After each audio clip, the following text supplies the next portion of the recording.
different worlds.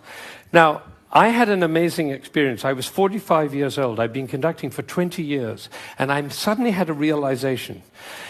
The conductor of an orchestra doesn't make a sound. My picture appears on the front of the CD.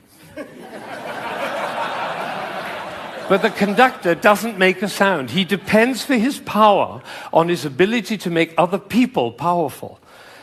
And that changed everything for me. It was totally life-changing. People in my orchestra came up to me and said, "Ben, what happened?"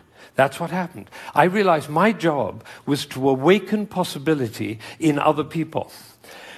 And of course, I wanted to know whether I was doing that. And you know how you find out? You look at their eyes. If their eyes are shining, you know you're doing it.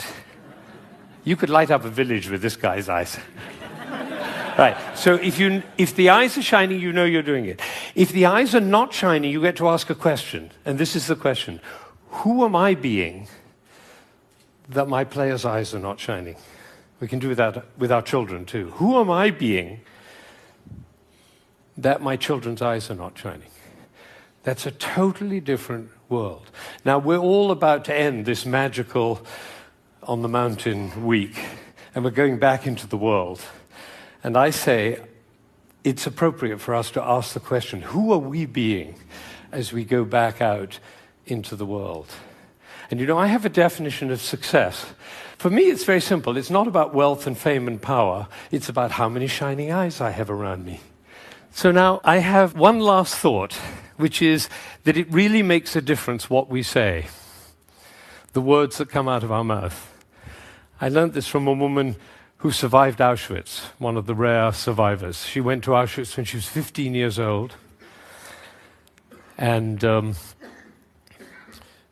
her brother was 8, and the parents were lost. And she told me this. She said, "We were in the train going to Auschwitz, and I looked down and I saw my brother's shoes were missing. And I said, why are you so stupid? Can't you keep your things together, for goodness sake?" The way an elder sister might speak to a younger brother. Unfortunately, it was the last thing she ever said to him, because she never saw him again. He did not survive. And so when she came out of Auschwitz, she made a vow. She told me this. She said, "I walked out of Auschwitz into life, and I made a vow, and the vow was, I will never say anything that couldn't stand as the last thing I ever say." Now, can we do that? No, and we'll make ourselves wrong and others wrong. But it is a possibility to live into. Thank you.